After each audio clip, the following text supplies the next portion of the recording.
And Nito. Woman problem. You know no money, you no have them.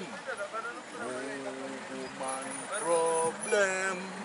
You don't have no dollar, you won't control them. The women them nowadays are like a bouncing ball. Them bounce with Peter, Patrick and Paul. They bounce on the kitchen right straight to the wall. After that, you want you to take her to Zimex Mall. Where she won't go do, she won't visit the Great China Wall. I tell you, black people, everybody she look kinda small. But she is just very tall. And a pity she no know it's comfy take its toll. Yeah, man. Wakudende.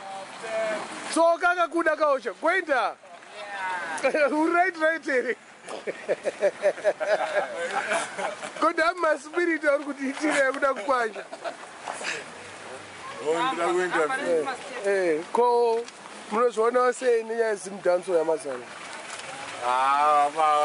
Wanda zvinobanya. Vari kuita sei? Hazvina education. Oh. Vari kuimba hai. Awite?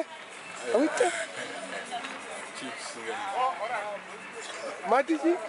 Chichisingaita. Chavanenge vachitaura zvema awite. Kopopopopopo.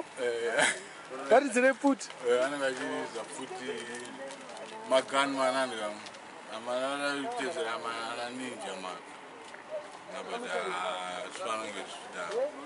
Mafana kuimba zvine education. Saka hapana kana one song ine education yamunoziva here kuimbwa nevafana? Ya, hapana. Aiwa, but ko Zimdancehall chi? Ndiye vafana vemuZimbabwe.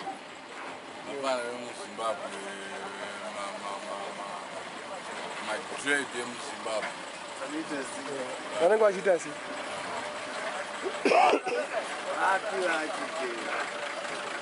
Vachi vari kuimba vachi vachiita madread emumageto aya. Sansman. Sansman banana. Saka ko Zimdancehall yakatanga rini? Yakatanga muna 2012. 2012. Oh. Yakatanga mageto youth kurekota. Okay. Yeah. But vakanyatsowana promotion chaiyo vakaita mashows anenge ari zvinhu zvezvega. Ya, ndofunga vanogona kuita kuti zviite. But vanofana kuimba zvinhu zvinodzidzisa. Sodzidzisa chivana? Kana kuti vanhu? Kana vadzidzisa vanhu. Yeah. Ko unozvibhilivha here zvekutaurwa nevanhu hanzi marasta awanda kupfuura vanhu? Vakutaura kuti malocks here kana kuti izvozvo kazvezimdancehall izvi. Handizvibhilivha.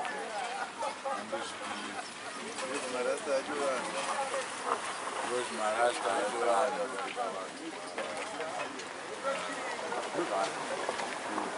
Saka inini personally I think kuti popularity yeZimdancehall because mageto youth akuacceptwa nevanhu vakuru, munobvumirana nazvo?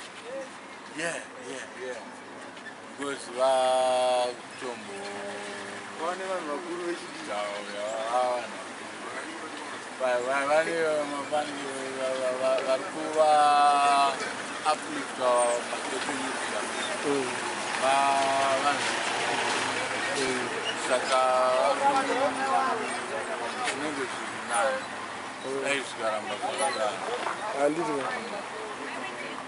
because izvo zvakasvita kuti nditore cardbox nepencil pen ndanyora imwe song inenge ichinzi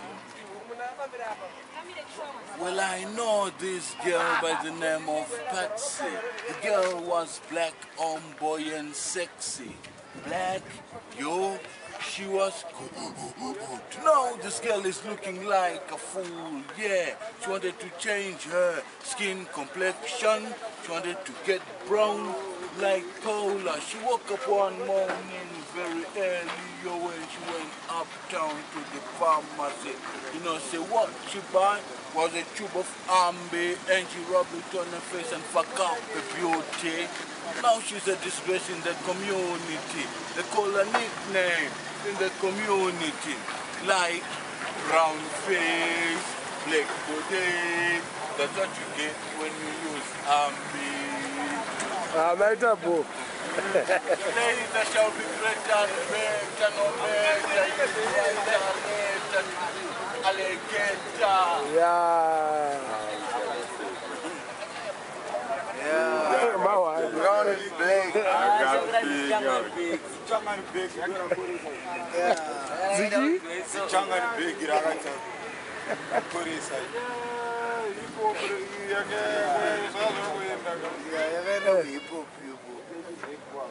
Saka those akarambwa ka Zimbabwe.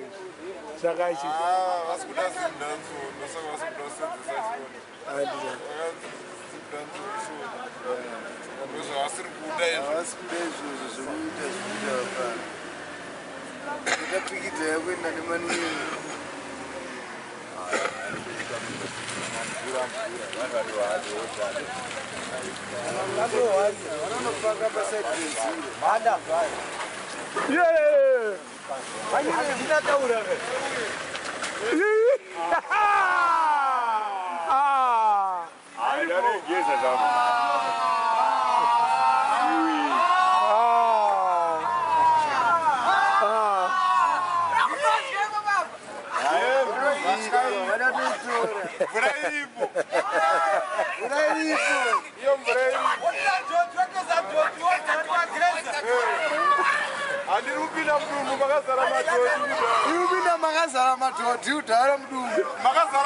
Kuna nzira koko.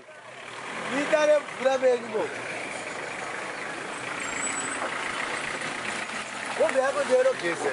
Ibobo ichi.